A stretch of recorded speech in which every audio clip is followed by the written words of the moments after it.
and deceptively edited. The basket of biased press is at it again. We begin tonight with the investigation into the fatal shooting of a 16-year-old Micaiah Bryant. Ohio officials released the audio of the 911 call made ahead of the shooting. Take a listen. We got these grown girls over here trying to fight us, trying to stab us, trying to put our hands on our grandma. Get here now. Ma'am, do you see any weapons? We need a police officer here now. Do you see any weapons? Police officer now. Police officials are now urging the public to await, these little things called facts. Someone should tell the Biden White House. Joining me now to discuss, former Milwaukee Sheriff and Newsmax contributor, Sheriff David Clark. Sheriff, NBC Nightly News is facing backlash tonight after editing out key parts of that 911 call. They pulled this crap, you remember, with Zimmerman and the Trayvon Martin case. The left is immediately politicizing this case, and they don't care what the facts are. It's Biden's racist America narrative being carried by so-called reporters. It's good propaganda. What it's not is journalism. What do you say? Well, I'm going to be a little careful, unlike LeBron James, in commenting too much on this. There's still a long way to go, as you know, Chris, in this investigation. And I'm sensitive to that sort of thing. I know there was some confusion on the 911 tape, for instance. But again, who's the first person that was called to the scene when help was needed? It was the police, as always. Now, these things are, they're tragic. They really are. But here's some things that we can't talk about that are outside of this investigation. The cultural aspects of this stuff, all right? This 13, 16-year-old, however old she was, arms herself with a knife and is threatening people. Who raised that miscreant is what we need to ask. That's one of the urban pathologies. And the fact that many black people, not all, will embrace this sort of thing, and they'll be sympathetic toward this sort of thing. They'll blame the police. But we have to begin to shun and condemn this abhorrent behavior when our people exhibit it. We cannot be afraid to self-criticize and say, you know what? That was horribly wrong. Yeah, we feel a little empathy for her for whatever problem she has, but it was wrong. She threatened others. And you know who I have sympathy for right now, Chris? It's that police officer who has to go the rest of his life and his career maybe, knowing that he ended somebody's life. That's not fun for a law enforcement officer. No, it isn't. And I know exactly what you're saying about addressing the cultural mores about this. I'm not in the mood to let the press off the hook for their stoking this type of unfairness. This is a shooting where we had body cam footage showing a cop shooting a black girl to save the life of other black people. Yet CNN interviews the knife-wielding attacker's family, but not the black lives that were saved by the white police officer.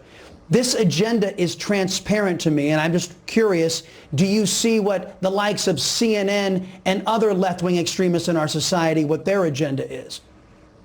Sure, it's always on display. Nobody should be surprised here with what NBC and CNN are doing. They're stoking the flames of racial strife in this country. They want to keep it going because they have become the mouthpiece, if you will, the propaganda machine for leftist ideology. So this is the sort of behavior you get. But see, Chris, here's the problem as I see it. There's no accountability for NBC. There's no accountability for CNN. But then you got big tech who wants to fact check and truth find everything that someone on the right or a conservative expresses their view.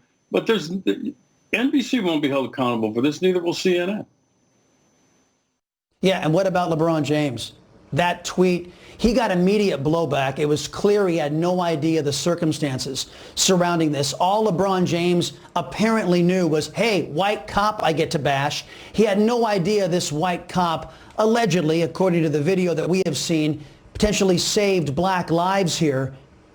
So what do we say about celebrities like LeBron James who get out there and no matter how many times they put their foot in their mouth, no matter how much anti-Americanism they spew and how wrong they are, they continue to be listened to by millions of people?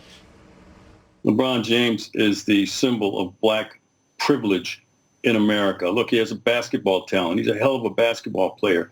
but he likes to fashion himself as some deep thinker, some intellectual, somebody that possesses a body of wisdom, when in fact he's as dumb as a box of rocks. If he weren't playing basketball, he'd be hanging out on a street corner, rolling dice, drinking Schlitz malt liquor from a 40-ounce bottle inside a brown paper bag. He knows it. So to sit up here, for anybody to sit up here and pay any attention to what dumb jock, that's where the term comes from, people like that. For anybody to sit up and listen to him and expect anything better, it's a waste of time. Yeah, I know a lot of smart athletes out there, but yes, LeBron James does fit the mold of the quintessential dumb jock.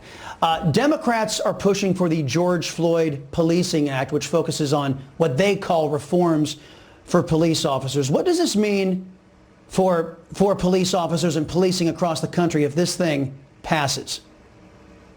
That's just more piling on. The job is difficult enough as it is.